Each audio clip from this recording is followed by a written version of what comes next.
جب وہ اینٹیں نکلی تو بت کا راز فاش ہو گیا، کیونکہ دائیں طرف والی دیوار سے اینٹیں نکالی گئیں تو وہ دائیں جانب سے زمین کی طرف جھک گیا۔ ابھی وہ زمین پر گرا نہیں تھا، مگر اس کی ایک سائڈ بالکل نیچے کی طرف جھک گئی۔ یہ چیز پہلے سے بھی زیادہ حیران کن تھی۔ اینٹوں کا بت سے کیا تعلق ہے؟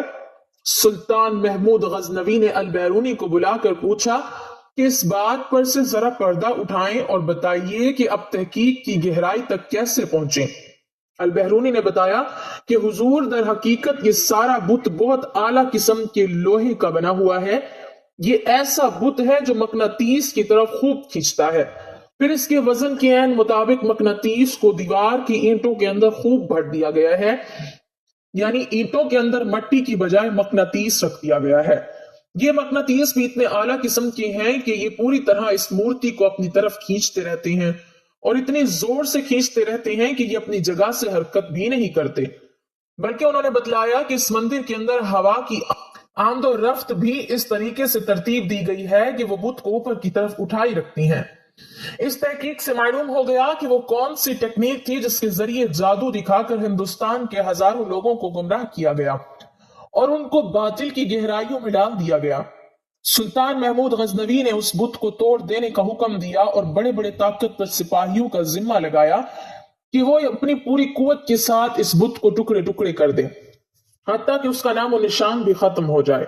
رسول اللہ صلی اللہ علیہ وسلم کے بعثت کے وقت جب جنات کو آسمانی خبریں سننے سے روک دیا گیا تو آپ کی نبوت و بعثت کے بعد جو جن آسمانی خبریں سننے کے لیے اوپر جاتا تو اس پر شباب کا ساکی پھینک کر دفع کر دیا جانے لگا۔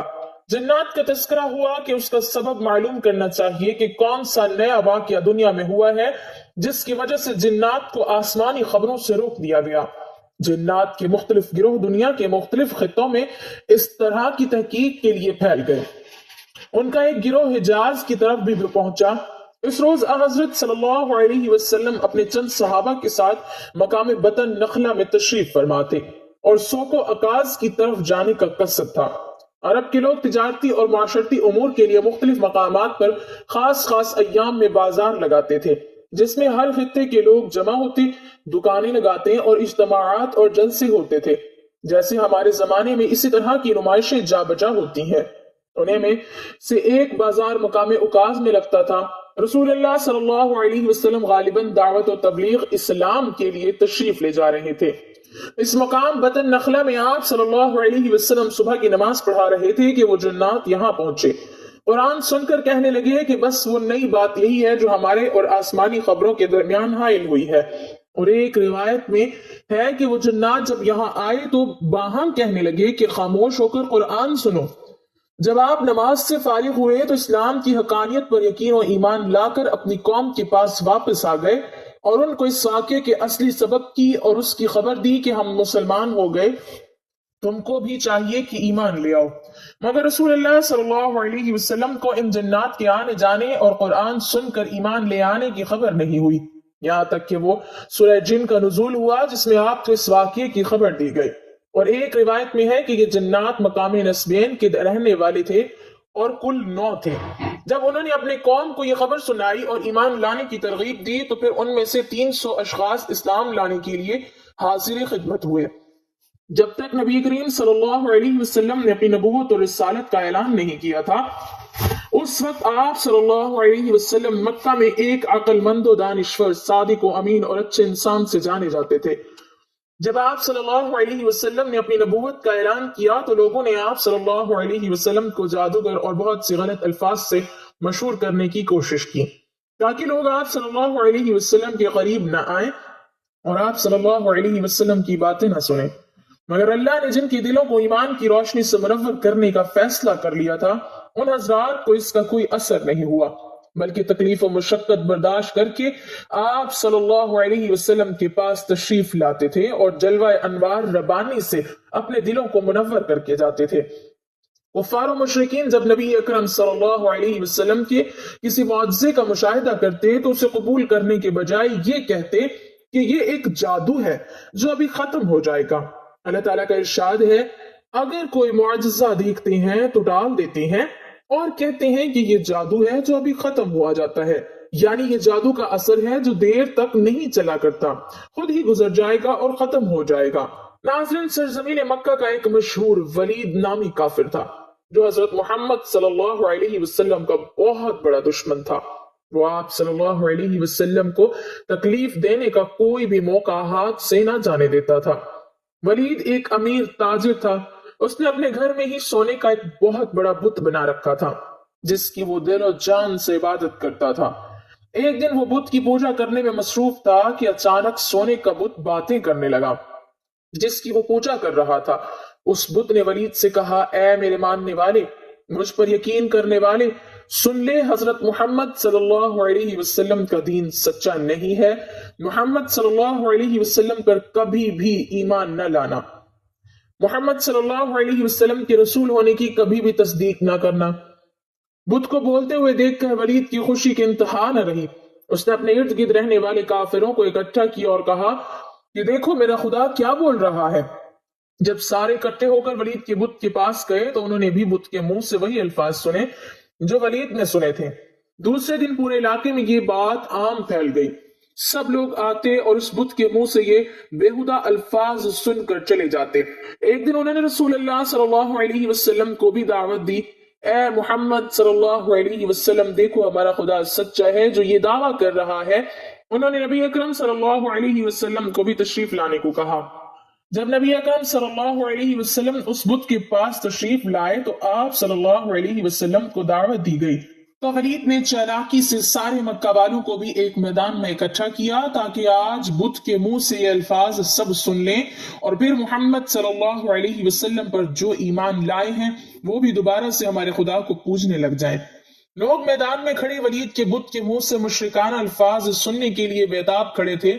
جب بت نے رسول اکرم صلی اللہ علیہ وسلم کو دیکھا تو اس نے نبی اکرم صلی اللہ علیہ وسلم کی طرف اشارہ کرتے ہوئے کہا، اے لوگو، یہ حضرت محمد صلی اللہ علیہ وسلم ہیں، یہ اللہ پاک کے آخری نبی ہیں، ان کا دین سچا ہے، قرآن پاک اللہ کی آخری کتاب ہے۔ میری ان باتوں سے کبھی بھی انکار مت ہونا۔ اگر تم ان باتوں سے انکاری ہو گئے تو تمہارے لیے اللہ نے جہنم میں سخت عذاب تیار کر رکھا ہے۔ اگر تم دنیا اور آخرت میں کامیاب ہونا چاہتے ہو تو نبی اکرم صلی اللہ علیہ وسلم کے دین پر ایمان لے آؤ۔ خدا اس کے نبی کو راضی کر لو گے تو تم دنیا اور آخرت میں کامیاب ٹھہرو گے۔ اے کافرو، بتوں پر یقین کرنے والو، تمہارے سارے بت تم کو گمراہ کر رہے ہیں۔ اگر تم نے انہی بتوں کی پوجا کی تو تم سارے کافر مزید گمراہ ہوتے جاؤ گے اور مزید کے بعد مرنے کے بعد تمہارا ٹھکانہ جہنم کی سخت آگ ہوگا۔ جب ولید نے اپنے بت کے منہ سے یہ الفاظ سنے تو اس نے شرم کے مارے سر جھکا لیا۔ ولید کو اپنے بت پر اتنا غصہ آیا کہ اس نے غصے میں آ کر بت کے ٹکڑے ٹکڑے کر دیے۔ حضور اکرم صلی اللہ علیہ وسلم اس میدان سے واپس جا رہے تھے کہ نبی اکرم صلی اللہ علیہ وسلم کی نظر ایک گھڑ سوار پر پڑی جو بڑی تیزی کے ساتھ ہاتھ میں خون سے تر تلوار لیے نبی اکرم صلی اللہ علیہ وسلم کی طرف بڑھ رہا تھا۔ جب وہ نبی اکرم صلی اللہ علیہ وسلم کے پاس آیا تو اس نے آپ صلی اللہ علیہ وسلم کو سلام کیا۔ پیارے آقا صلی اللہ علیہ وسلم نے سلام کا جواب دیا اور دریافت کیا کہ تم کون ہو؟ اس شخص نے جواب دیا، اے محمد صلی اللہ علیہ وسلم، میں ایک مسلمان جن ہوں، میں آپ پر یقین رکھتا ہوں، مجھے معین بن الابر کے نام سے پکارا جاتا ہے، میں جبل طور میں رہائش پذیر ہوں، میں کسی کام کے لیے دوسرے علاقے میں گیا ہوا تھا، میں آج کافی دنوں کے بعد گھر واپس آیا ہوں۔ تو میں نے دیکھا کہ میرے گھر والے کافی اداس بیٹھے رو رہے تھے۔ میں نے ان سب سے رونے کی وجہ دریافت کی تو انہوں نے جواب دیا کہ ایک شیطان ولید کافر کے بت میں حاضر ہوا ہے اور اس نے نبی اکرم صلی اللہ علیہ وسلم کے بارے میں بےہودہ الفاظ کہے۔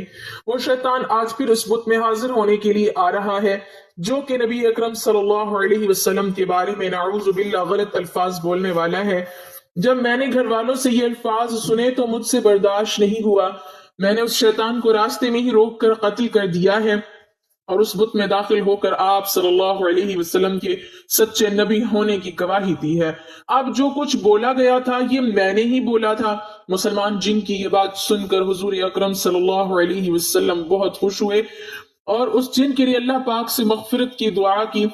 حضرت ابو ذر غفاری رضی اللہ تعالیٰ عنہ اپنے بھائی انیس کی زیارت مکہ میں اور اللہ کے رسول صلی اللہ علیہ وسلم سے ملاقات کی کہانی بیان کرتے ہوئے فرماتے ہیں، کہ میں نے انیس سے پوچھا تم نے مکہ میں کیا کیا؟